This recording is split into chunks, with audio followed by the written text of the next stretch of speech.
Assalamualaikum warahmatullahi wabarakatuh. Perkenalkan, nama saya Safira Himatul Mahmudah, NIM 230101901171. Kelas E. Saya di sini akan membahas materi yang berjudul menghindari akhlak tercela guna memenuhi tugas UAS media pembelajaran yang diampu oleh dosen Guntur Cahyono, MPD. Menghindari akhlak tercela dibagi menjadi 3 macam. Yang pertama yaitu israf, yang kedua tabzir, yang ketiga bakhil. Di mana israf membahas tentang pengertian israf, yang kedua bahaya israf, yang ketiga bentuk perilaku israf, yang keempat menghindari perilaku israf, yang kelima hikmah. Tafsir membahas tentang pengertian tafsir, yang kedua bahaya perilaku tafsir, yang ketiga menghindari perilaku tafsir, yang keempat hikmah. Yang terakhir yaitu bakhil, membahas tentang pengertian bakhil, yang kedua bahaya perilaku bakhil, yang ketiga menghindari perilaku bakhil, yang terakhir hikmah. Menghindari akhlak tercela israf. Pengertian israf yaitu kata israf berasal dari bahasa Arab asrofa yusrifu israfan, berarti bersukaria sampai melewati batas. Israf ialah suatu sikap jiwa yang memperturutkan keinginan yang melebihi semestinya. Secara istilah, melampaui batas atau berlebihan dapat dimaknai sebagai tindakan yang dilakukan seseorang di luar kewajaran ataupun kepatutan karena kebiasaan yang dilakukan untuk memuaskan kesenangan diri secara berlebihan. Yang kedua yaitu bahaya perilaku israf.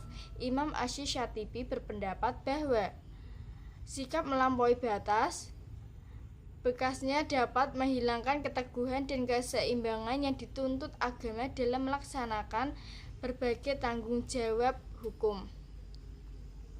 Bentuk perilaku israf dibagi menjadi 5. Yang pertama, menambah-nambah di atas kadar kemampuan dan berlebihan dalam hal makan.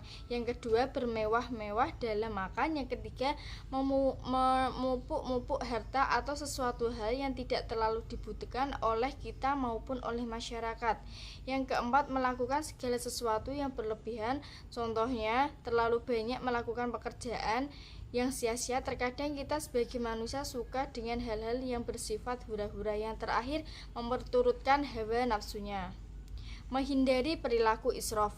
Rasulullah SAW melarang umatnya berpuasa terus-menerus, melarang sholat di sebagian malam kecuali pada 10 hari akhir bulan Ramadan, melarang membujang yang mampu menikah atau melarang meninggalkan makan daging. Di antara dampak yang ditimbulkan akibat dari perbuatan israf yaitu dibagi menjadi 4. Yang pertama, dibenci oleh Allah. Yang kedua, menjadi sahabat setan. Yang ketiga, menjadi orang yang akan tercela dan menyesal. Yang kelima, menjadi orang yang tersesat.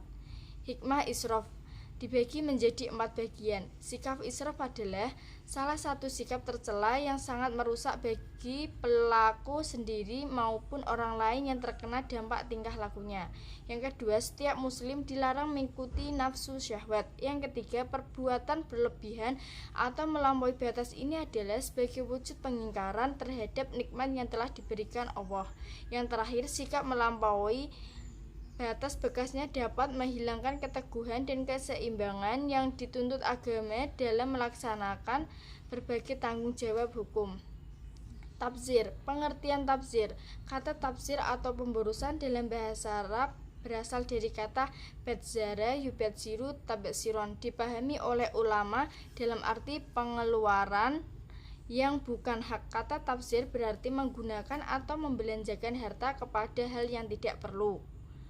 Menurut Kamus Besar Bahasa Indonesia, boros diartikan berlebih-lebihan atau menghambur-hamburkan dalam pemakaian uang ataupun barang. Bahaya perilaku tafsir. Tidak boleh membelanjakan harta secara boros hanya untuk kesenangan semata. Pamer kekayaan dan berjiwa sombong akan menyebabkan kehancuran pada diri sendiri karena tidak mempunyai kontrol pribadi dan sosial. Jika kontrol tersebut tidak ada, maka yang berakibat menimbulkan sikap pemborosan yang dilarang dalam Islam. Menghindari perilaku tafsir. Islam menganjurkan hidup sederhana dan tidak boleh sombong dengan menzolimi diri sendiri ataupun orang lain, karena perilaku zolim akan berakibat menyengsarakan diri sendiri ataupun orang lain. Berikut beberapa akibat yang dapat ditimbulkan dari perbuatan tafsir, dibagi menjadi 4. Yang pertama, mendapat murka Allah. Yang kedua, mendapat siksa yang teramat pedih oleh Allah. Yang keempat, mendapat kesengsaraan dunia dan akhirat. Yang keempat, mendapat cacian dari orang lain.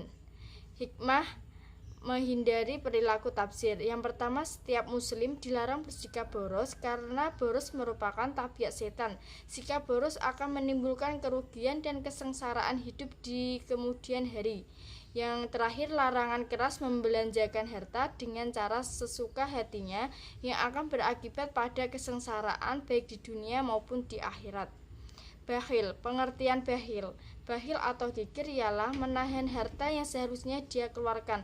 Al-Jurjani dalam kitab Al-Ta'rifat mendefinisikan bakhil dengan menahan hartanya sendiri, yakni menahan memberikan sesuatu pada diri dan orang lain yang sebenarnya tidak berhak untuk ditahan atau dicegah, misalnya uang, makanan, minuman, dan lain-lain.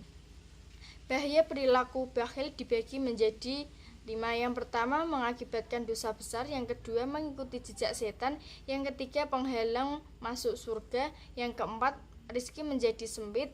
Yang kelima, sumber malapetaka kemanusiaan. Menghindari perilaku bakhil dan hikmah.